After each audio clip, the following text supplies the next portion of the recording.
Climate Week is about taking action to adopt known solutions to climate change and creating resiliency, both as individuals and as professionals. You probably have been noting that Hurricane Helene hit Western North Carolina just over a year ago, really underscoring the urgency that everyone has a role to play in avoiding the largest impacts of climate change. And so this week is about learning how to overcome barriers to take action, be inspired by the commitment and information that climate leaders share with us, and just to create a bigger network of people who are taking climate action. So I'm going to share at the end of the call some of the other activities taking place throughout the week. But for now, I would like to introduce this session that really is one of innovation and inspiration.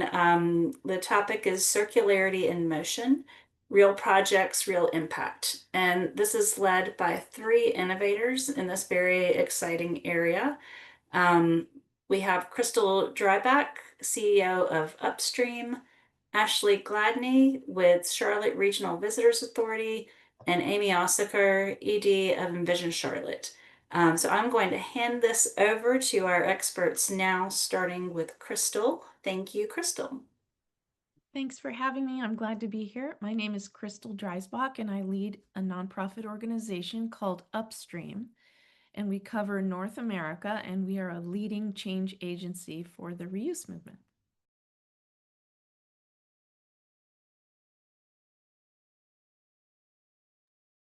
Hi, I'm Ashley Gladney. I'm the Sustainability Program Manager for Charlotte Regional Business Authority. We are both the Visitor Bureau for the City of Charlotte, and we operate 5 facilities in the City of Charlotte, including Spectrum Center, where the Charlotte Hornets play, NASCAR Hall of Fame, Ovens Auditorium, Charlotte Convention Center, and Bojangles Coliseum, where the AHL Charlotte Circus play. And I'm Amy Aussieker. I'm the Executive Director of Envision Charlotte, and we are leading Charlotte's transition to a circular economy, and our flagship project is the Innovation Barn here in Charlotte.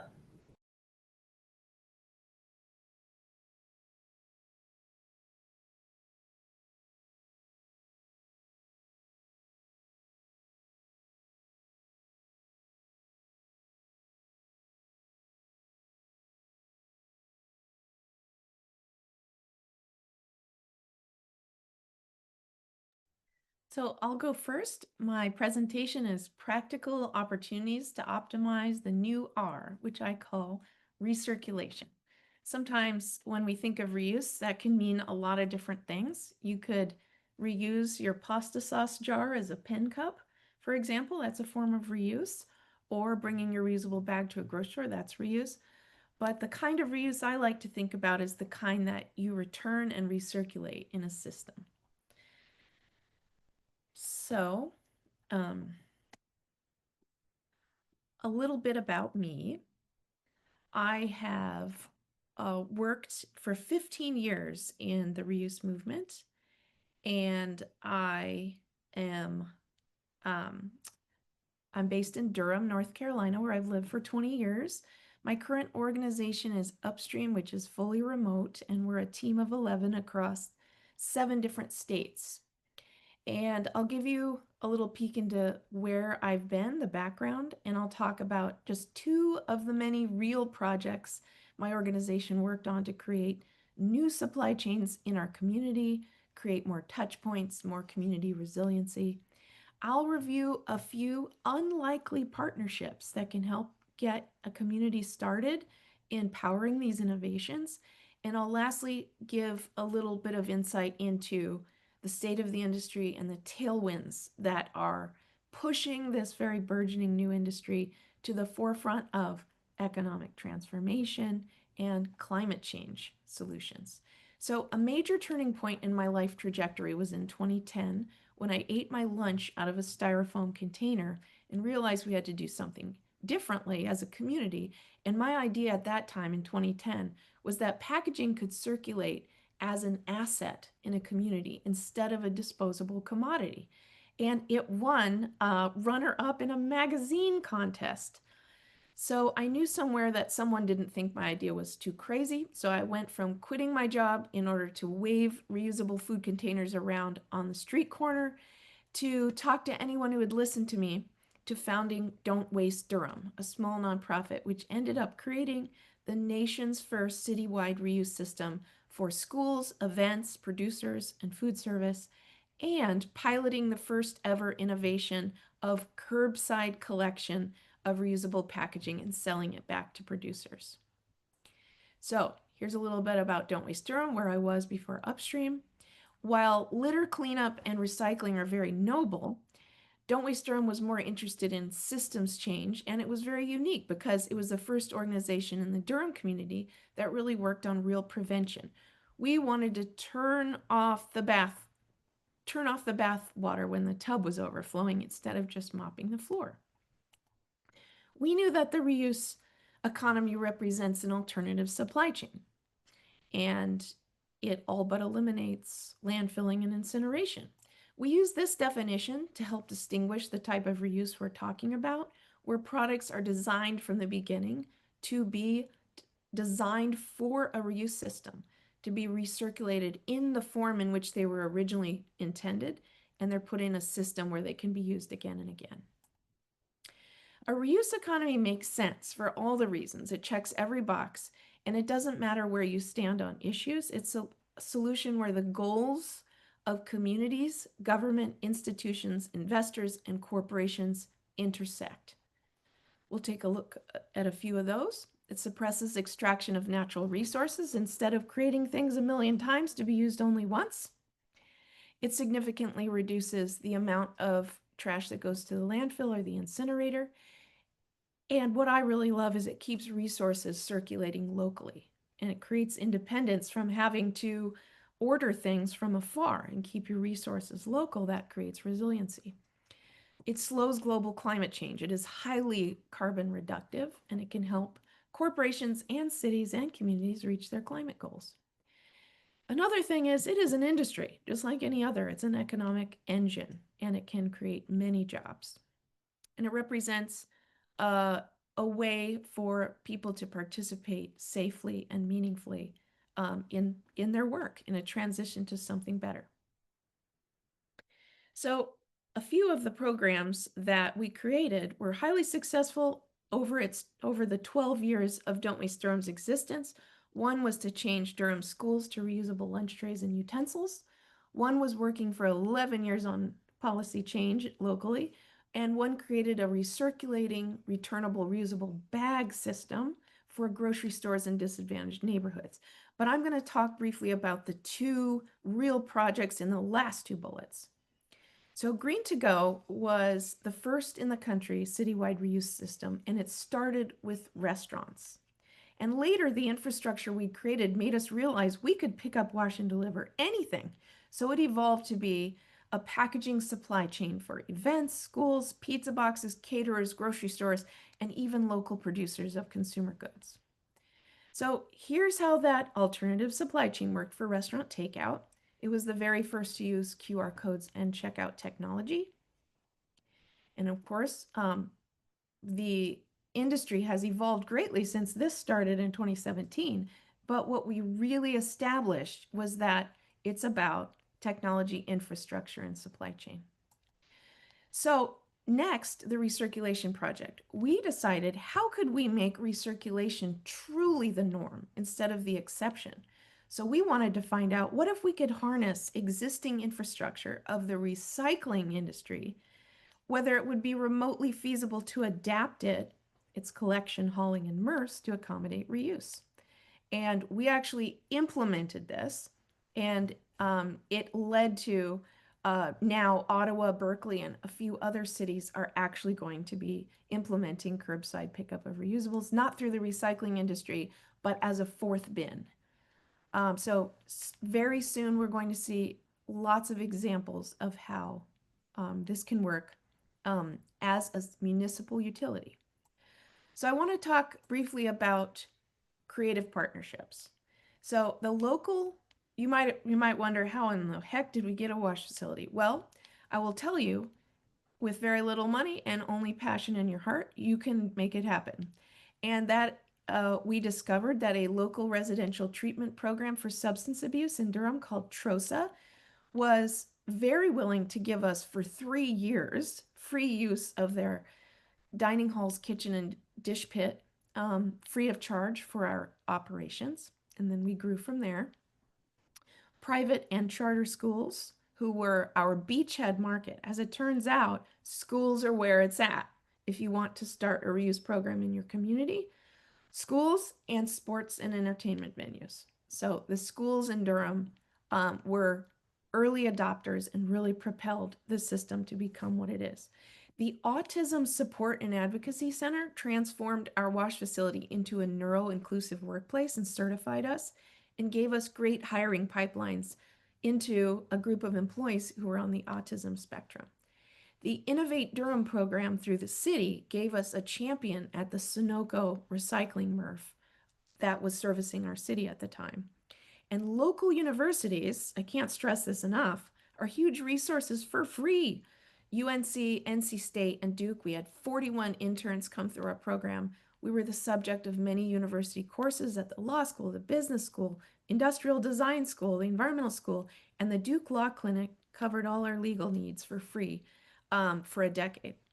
Churches, you would not be, well, perhaps unsurprised to hear how circular economy aligns perfectly in the minds of religious communities because they have a commitment to stewardship of God's creation. So I want to make sure that faith communities are not left out of this conversation. They are a very creative partner. And another example is distilleries. You wouldn't believe how happy local distilleries were for us to collect and wash and get their bottles back to them to refill. It's about 1/3 of the price that they have to pay to get fresh bottles. So 2 years ago, I was hired to lead Upstream, which is a leading change agency for the reuse movement in North America. And we have 3 pillars of our work, but the one I want to talk about here is growing and supporting the reuse industry. Specifically, our goal is to create the widespread shared interoperable reuse infrastructure that is part of mainstream society. We want to make it part of the mainstream, just like trash and recycling. So reuse infrastructure, again, it refers to the processing facility, the equipment, the logistics that make reuse possible, not just food service, not just cups, but think Amazon shipping, think pallets and crates, think school lunch trays, think shampoo bottles from major retail on major retailer shelves. Reuse is the beautiful and joyful alternative supply chain. It doesn't go to a landfill and it doesn't get munched up and sold in bales to foreign buyers who then make more things and sell it back to us. It recirculates assets, value assets in our community. So the reuse movement is really taking off. It is growing. There are now 30 plus wash hubs in the United States. There are standards coming out, universal reuse standards. There is a universal reuse symbol that is expected to be debuted at the Super Bowl. And there are alignment around unified policy principles in the reuse movement and a global reuse alliance. So tailwinds of change, we've got a lot of regulation. There are now 7 states that have packaging laws that require producers to pay into a pot of money to go toward reuse infrastructure. We've got local policy, obviously, as well, and state level policy. Economic drivers like the rising cost of waste management and all of that. We've got lots of pressure on corporations and consumer demand. So there's a lot of great tailwinds. I'll close by saying there is a human side of reuse, and that is increasing the touch points of people in our communities, creating meaning and joy in a time when we especially need it. And I think that joy and love should not be overlooked.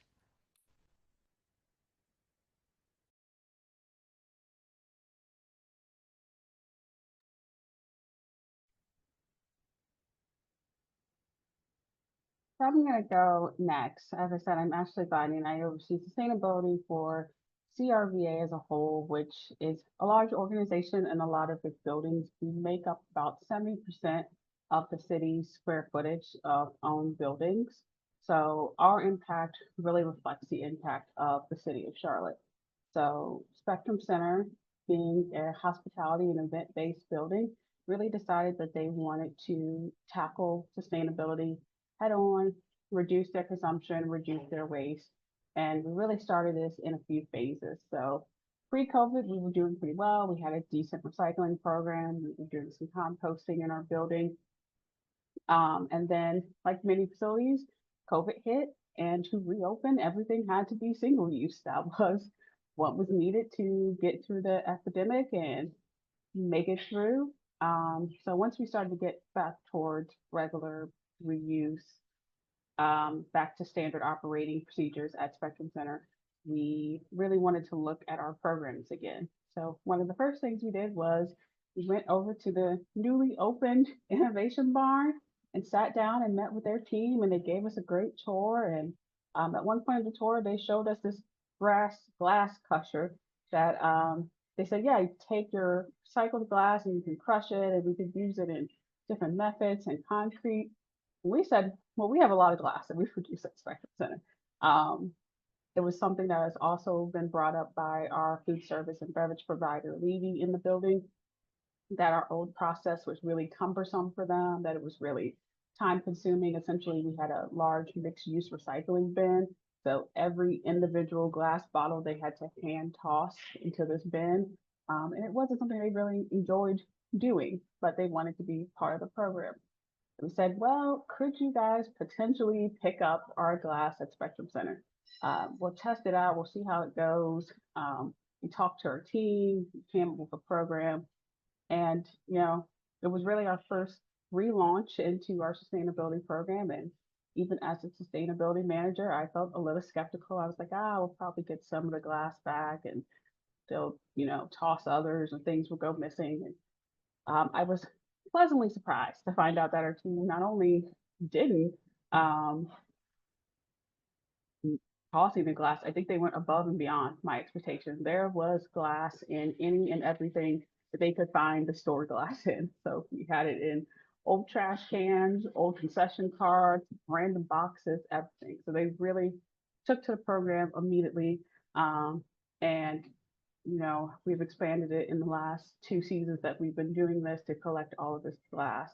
So we recently started, so in the years, Innovation Barn has graciously contained all of our pounds, thousands and thousands of tons of crushed glass from Spectrum Center. And we are now looking at, reuse for this and the real circularity of it going back into Spectrum Center. As maybe you can hear some of our construction noise behind me. Spectrum Center is looking to reopen after a large renovation in October. And one of our featured things will be a sustainability wall using the crushed glass concrete. So we'll have a feature that will really highlight all the great sustainability work that Spectrum Center has done using materials that came from Spectrum Center. So all of you who come to these buildings, have drinks, know that they're all going to a good cause at the end. We're also looking at it for our gala gift and continue to try to create unique ways that we can reuse our things in the building. In addition to our glass crushing at Spectrum Center, we last season launched a reusable cup system in partnership with Fold Reuse, where we did a pilot program of select areas in our building. And for all concerts, we did that had a crack and pour, all pour, which I can go to a little bit more detail about that process later. But we had a great partnership with them of how do we reduce even more on the front end. So rather than, when we're looking at the scale for things, it's reduce, reuse, recycle. So we wanted to reduce what we had and reuse what we had. So our partnership with Fold, one of the things that was consistently coming up as an issue in our building for shows, unfortunately, we have, some shows where guests throw things at artists. So you had artists who had concerns about having plastic bottles, aluminum cans, anything that they felt people could throw. So they created this policy, which is called a crack and pour or an all pour, where anything you buy has to be poured to what used to be a single use cup. And then that's what you had for the show. So for these shows from our recycling stream side, it was great. We caught all of it. It was super clean, had the great recycling, but all of a sudden you had thousands and thousands of single-use cups for the multiple drinks that people had for every show. So it was something we really wanted to say, hey, this is something that doesn't seem to be going away. This is something that we think that we could do better. It's actually where we had some of our best return rates was these shows where people had to pour it. They really had no other option of where to put their cups. We had these great bins placed throughout the building. And we're excited to say for our first show returning back, Billie Eilish, we will be full building launch reusable cups for that building, for that show. So we're really excited to continue to work on this program and expand this program. Just to speak a little bit more on some of the other sustainability initiatives that Spectrum Center does, we have every bottle back program in combination with Coke Consolidated. So every can and bottle you buy with Coke is going back into their streams to be remade into more Coke bottles and cans.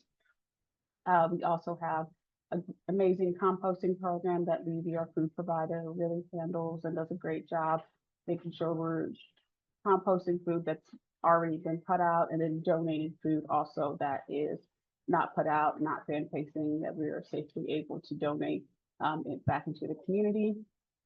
We redid our uniform program, so our uniforms are remade out of reusable plastic bottles. So we're really excited for that program, and we're looking at a new program with our uniform refresh of what we can do to reuse our old uniforms to make tote bags and other giveaways for fans and guests. So Spectrum Center has a lot going on, and a lot of it kicks off of our great partnership with Innovation Barn. We love working with the Spectrum Center in Ashley. So I'm going to give you a little bit of background about Envision and how we got to the circular economy, and more specifically going into the Innovation Barn. I don't have slides because I'm just going to force all of you to come to the barn and see it for yourself. See how I do that?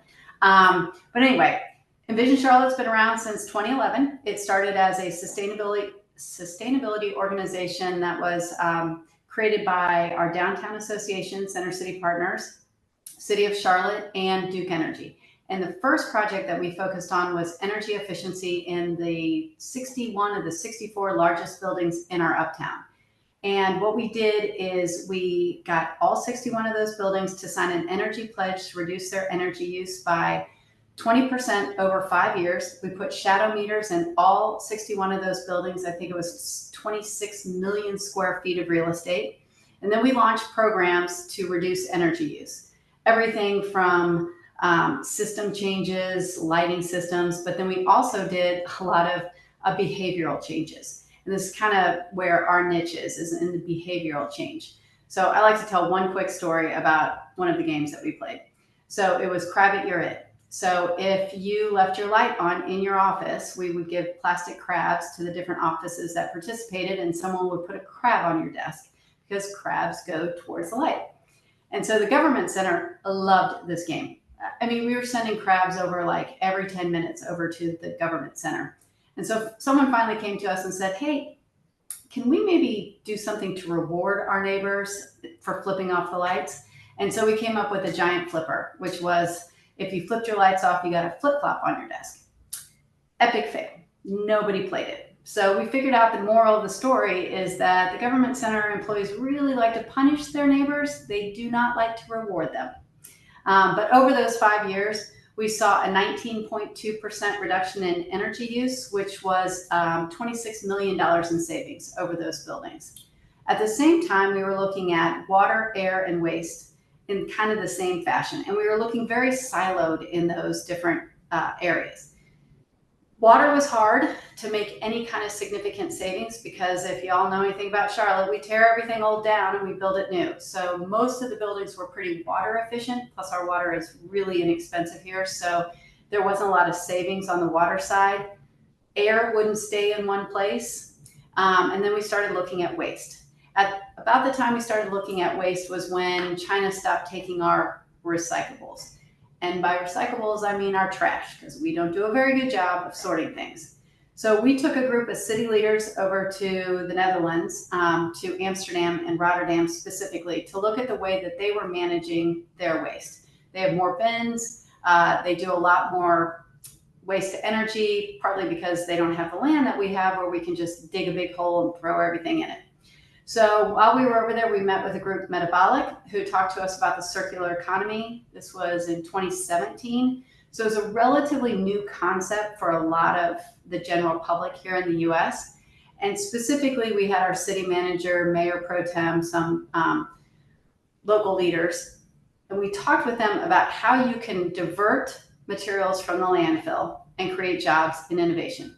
And if you tell city leaders that you can create jobs and innovation, they hear nothing else, they're all in. So we actually hired Metabolic to do a study of Charlotte's waste streams and come back with recommendations for what we ought to do to start diverting from the landfill. So they gave us 5 recommendations. Number 1, build an innovation center, focus on plastics, organics, textiles, concrete, and demolition. So the city had an old horse barn. That's what the nickname of this building was. And they decided to donate it to us for $1 a year. And they renovated half of it. It was COVID, so the budget was all crazy. So we ran out of money and only did half of the renovation. But it is a 36,000 square foot building. 18,000 of it is renovated. And we have a lot of partners in here. And so, as I said, it was the horse barn is what the city kept calling it. We kept calling it the Innovation Center. It ended up becoming the horse barn or the Innovation Barn. And that's how we got its name. We opened 4 years ago, I think last week. So it's been a crazy journey. And the one thing about the circular economy and what we've been focused on here is it gives individuals opportunities to make differences. Unlike when you're looking at energy efficiency, we're in a regulated market. Most of that is controlled by Duke Energy, and there's not a lot you can do for the transition to renewables. But the circular economy really gives the power to individuals. And I think that this, the theme of this panel is really kind of looking at what you can do as a business or as an entertainment center or as you individually. So I'm going to talk a little bit about the individual side of it. So at the barn, we have 12 different partners. All of them are focused on those 4 areas I mentioned. And we have everything from a little tiny entrepreneur that does vermiculture to the 2nd largest employer in the world. Compass has their canteen or their cuisines catering here, which focuses on reducing food waste. And we've kind of broken down everything into 3 buckets. So we have education, innovation, and collaboration. So on the education side, we do a lot of tours. I did 2 tours yesterday. When we first opened the barn, we didn't anticipate the amount of interest we would get from the public. So we were literally just doing tours every day. So the first thing we did was I hired a public manager, and she takes care of tours, volunteering, all of the events around the public. And then we started getting a lot of requests from schools to do field trips. So for the first couple of years, we just did field trips. They would come in and they would take a tour, basically. This year, we actually got money from the county to hire a teacher. So we are now doing curriculum-based field trips. We're launching those just now this fall. And so we do pre-work in the classroom. We bring them to the barn. They have hands-on activities, and then they do a post-survey. The other thing is we're working on a capstone program where 6th graders will come in and they will do one version of the circular economy, 7th grade, a different 8th grade. So it's a continuum for those 3 years, which we're super excited about. And then we do education, whether it's with businesses. We do a lot of speaking, going to talk to employees about what they can do. So we have adult education and kids education.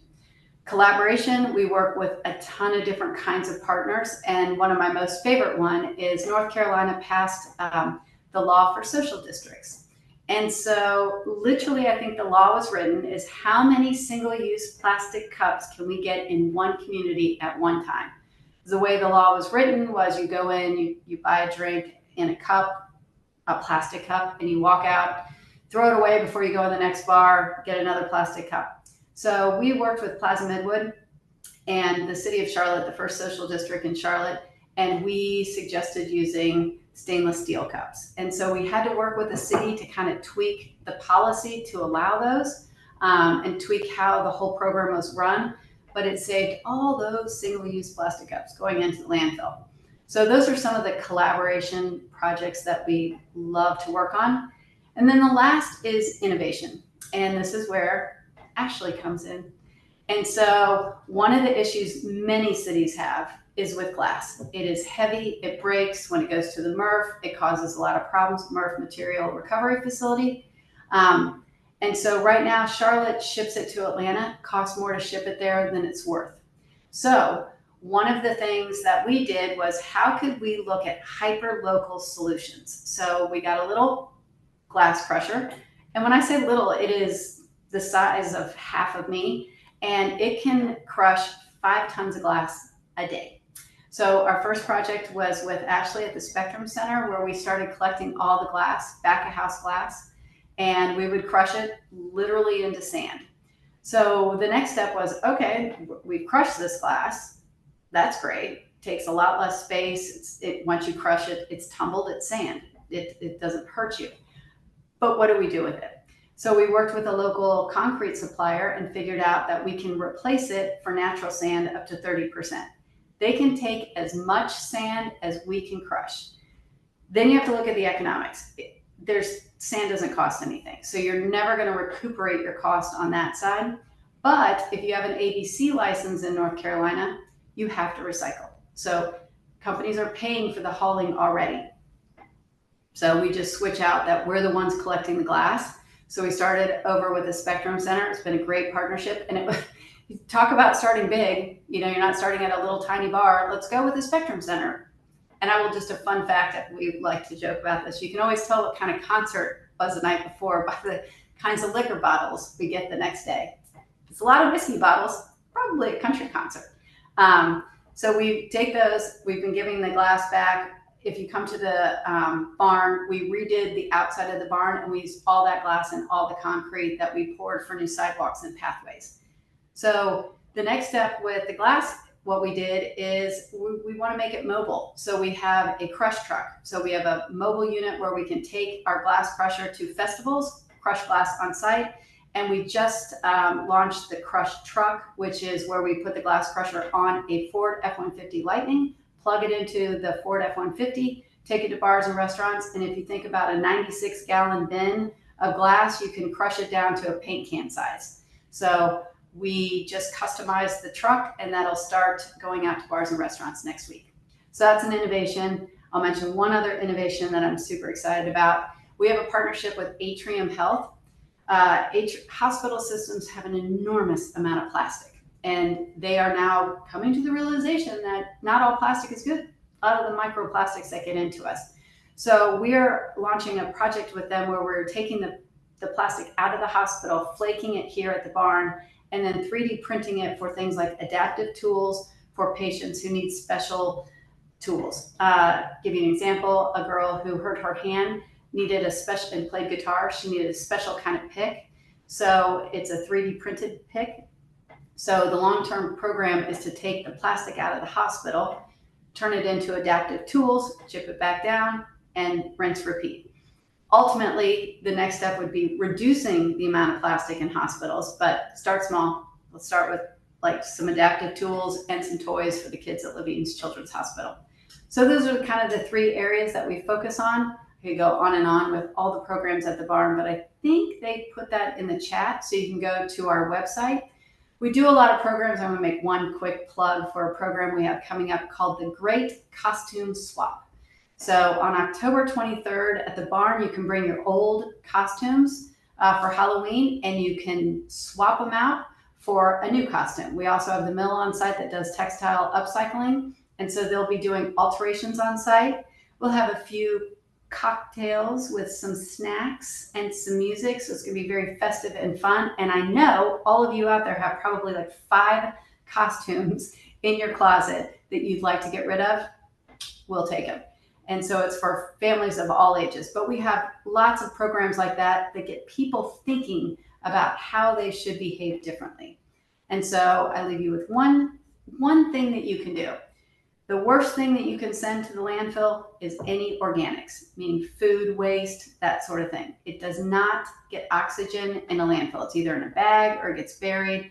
And when food does not, or organics don't get oxygen, They don't break down, they off-gas methane, which is one of the biggest contributors to climate change. So if there is one thing you can do, is reduce the amount of food waste going to the landfill. Compost, you can get a food recycler, but something like the mill. My trick is I don't go to the grocery store hungry because I overbuy and then I don't use all that food. But be more mindful of your organics going to the landfill.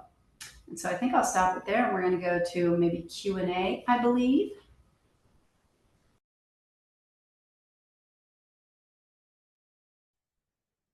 That was just great and fun information. I think I keep saying inspiring and practical for many of the sessions we've had so far, and I'm just going to add fun to this one as well. I am going to ask some questions that are in the Q&A. I do want to say one more thing about Amy's comment about landfills. We had a consulting session offered earlier today with WAMU and Organics. That will be, it was recorded, it will be online next week. And this was all about community composting. And so it is a infrastructure improvement that's needed, and it is a way to handle that issue of food in the landfill, particularly food that you can't compost at home. So off of that and over here to these questions. First question is from Kelly, and she asks Ashley, if we see a large venue not following these practices, who do we talk to advocate for change? And what should we say? I will say a lot of venues now, I speak specifically on NBA venues, have a sustainability manager, either on the team side or on the building side. So from CRV perspective, I'm on the building side. There is a sustainability manager also on Charlotte Hornets side. But generally, you can reach out to that building's general guest services, customer complaint, or customer experience desk that they may have in that venue, and they will always forward it to me about anything we do. We don't ever strive to say that we're perfect. We try to be better each step and improve our program year to year. So if there's things that we're missing or improvements that we always want that feedback. I would say if you're going to other venues, that same thing, especially if they're really putting their program out there and promoting that these are things that they're heavily doing. You want to kind of make sure that they're doing it. Also, I would just say, if you want to see these at buildings, if you would like your building to launch a reuse, they really value customer experience in the building. So if this is something that's coming from a customer, it's a little easier from a sustainability manager standpoint to not have to pitch that customers will like this. Customers won't hate the reusable cups. Customers won't think they're gross or anything. So if there's things that you would like for them to do, that coming from a customer side makes that pitch side to the executive level a little bit easier. Nice. I like that. So giving you all some help in getting that prioritized. Thank you. For Mariana, we have, this is for Upstream Solutions. I've been thinking about prescription medicine bottles and overwhelming number of bottles used each day. Are you or someone reusing medicine bottles? And if not, what steps would someone take to start that reuse project? Yeah, thank you. So prescription bottles, there's a number of regulatory reasons why that's a very difficult sector to enter in the reuse space, but there are groups working on it. There are groups working with the Food and Drug Administration to work on some of the regulations to make it more enabling for reuse supply chain for prescription bottles. There is a sort of workaround entrepreneur working on this as well, and I have his name and company name in my email. So if you want to email me at crystal@upstreamsolutions.org, I can dig that up for you. He is a really nice person who I met at a conference, and he won some awards for his sort of refill workaround instead of a reuse. So you can learn more about that there. Wonderful. All right. Next question. How challenging is it to get food suppliers to see washed, reused things as clean as a new thing? I'll let Crystal go first and I'll speak from our experience. Okay, well, way back in the day when I made the best decision of my life by accident, which was to invite the local county health department to our meetings early on to talk about what would it be like for them as people who inspect and permit food service locations to serve food. And what would that be like for them to have reusable containers? And the first thing they said is, oh no, that is disgusting and horrible. We would never allow that. And I said, well, imagine this concept, which at the time did not exist. I said, we're not talking about customers bringing their own containers to a restaurant, which introduces vectors of disease into a restaurant. What I'm talking about is a business whose job is to pick up, wash, and deliver durable, reusable containers as a business, and they would supply the restaurants just as restaurants are supplied by just companies that provide disposables. And they said, oh, that's not something we ever thought about before. That's an idea. But in order to do that, you would have to do X and we would have to do Y. And I said, well, do you think you could like help us do those things? And they were like, sure. So they actually helped design, co-design with us wash protocols. So as a reuse service provider, our wash protocols would be aligned with the NC food code. And they inspected and permitted us as a wash facility, and we always got 100. So I want you to think about something, which is that, of course, you have restaurants, you know, washing your ceramic plates and forks every day in a restaurant. And those are people who, you know, are hired to work in a restaurant. But you have a reuse service provider whose whole business is around washing and providing dishes and whose entire reputation and business viability revolves around quality. So you will always have in these reuse service providers more quality than you can possibly imagine.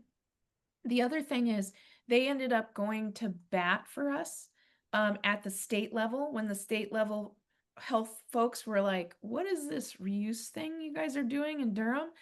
And they actually helped change the NC food code to allow for reuse. So I want to share also just a resource that was put out, co-branded by Don't Waste Durham and the County Health Department, that is called Reuse is Safe, Healthy, and Encouraged. And that was really, really meaningful because that's something you can give to providers of food to understand that this is not only sanitary, but of the highest quality. I mean, even independent studies showed that our containers were cleaner than disposables. Yeah. Thank you, Crystal. And I'll say from our side, we were a little lucky in that Levy and Compass Group, who is their parent company, is in a lot of arenas and stadiums across the US and the world. So with that, they had a little bit more familiarity with reusables. Portland was the first NBA facility to really do it full launch, which is also a Levy facility. We also have Crypto Arena in LA, which uses a different system than we use, but also a reusable cup system. Also a Levy ran facility. So they kind of had this experience with the process, the cleanliness, any issues. And the program that we use specifically Bold is really great about if there's any questionableness about cups. I mean, honestly, we live in North Carolina. There are people who do dip, and we've had cups that had dip in them, or people put trash or anything. They're really good at questioning us if this is something we want to put back into our system, so they don't just automatically send anything back. They're really good about questioning it, and that gave our food service team a lot of comfort in knowing that they had a little bit control over the stream that was coming back to them as well. Yeah. Great question. Great question. Thank you for that. Amy, I'm going to start this next question with you, although you all may have an answer you really want to share for it. So the question is, if you had a previous career outside of sustainability, how did you make your way into the sustainability sector? Yeah, I was not in sustainability. I have always been in fundraising and sales. And so when Envision was started, they needed a fundraiser. And so that's why they hired me. I feel like in 12 years, I probably have a master's in sustainability, maybe even a PhD after all of the craziness that we've done over 12 years. But yeah, so I did fundraising. Does anybody else want to share how they made their move into this field? I can do that. I think that folks wanting to enter this space shouldn't necessarily be too concerned about what they studied or what they did in their previous work. I think it's really about combining passion with applied experience. So get involved and put that down, with great confidence that you have worked on something either that supports or creates, reuse or sustainability initiative, and you will be hireable. You will be able to fit in. I mean, sustainability is something that runs through the veins of government, community, corporation, investment. It fits everywhere. And I'll say from my side, from kind of facility side, I came from facility operations side. It's actually been super helpful to have that background as you look at sustainability because you really understand how the building operates. So when people say it can't be done or that would be difficult, you have a real insight to give guidance and clearance on based off the current way it runs, how it could be done. Thank you, Ashley. I will also use this to share that there is another session that folks can watch the recording of. It's a career showcase in climate and sustainability that we held last night. And that recording will be up next week. And if you're looking for what those different entry points are for sustainability, you'll see more there. So we have about 3 more minutes for this discussion. So I'm going to pose a question, but I'll also invite people, if there's anything burning that you want to have answered, to go ahead and get that in the Q&A now. But my question is, just what's the one takeaway? Amy, you shared one about food, so you're going to have to give a second takeaway. But what's your takeaway message that you want people to have as they leave this call and think about their actions?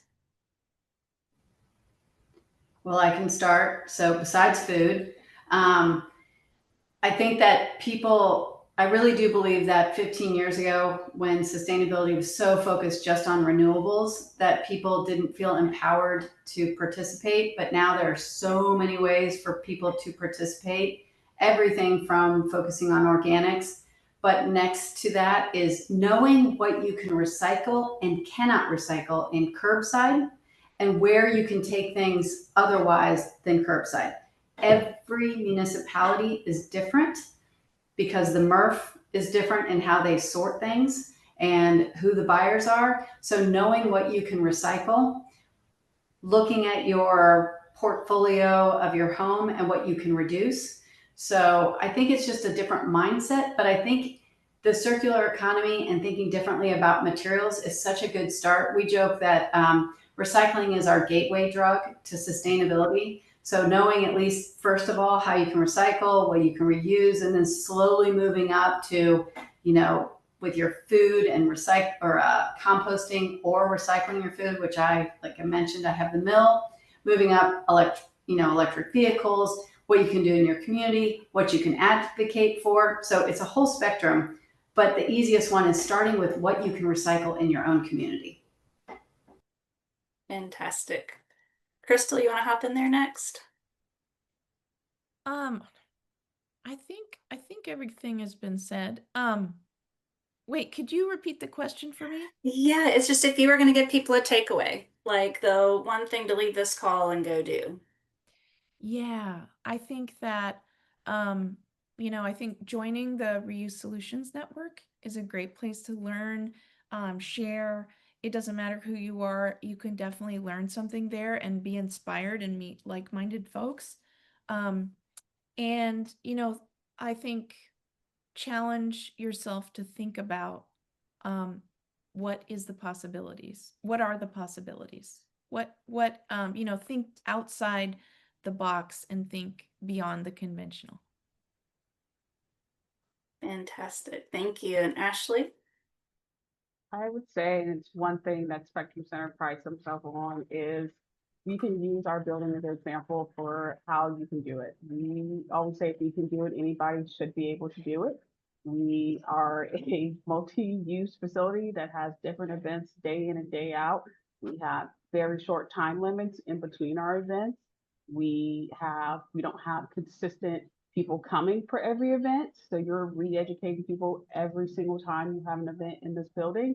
And so if we're managing to successfully do reuse, to have, close to an 80% diversion rate, and do some of the other great sustainability work we do, there's not really a reason why your office building or your smaller facility or convention center, wherever it may be, can't do these initiatives.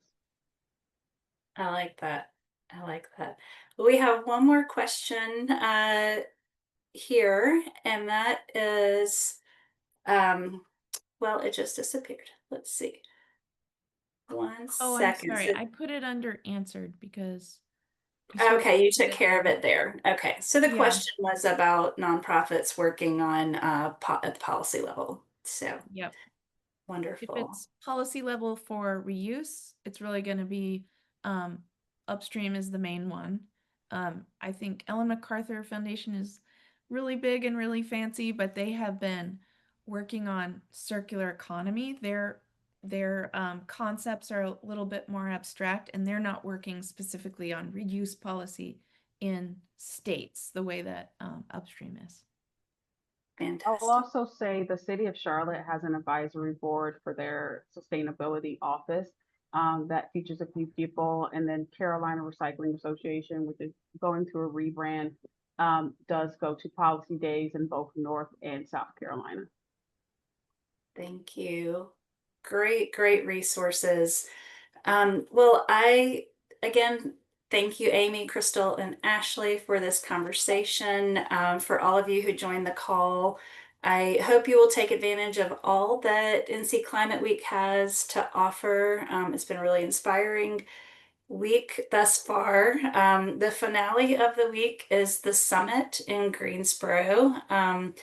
And one of the things that we'll be talking about there that is related to this topic, there's a breakout on scaling a circular EV supply chain, innovation, partnerships, and policy pathways for a sustainable future.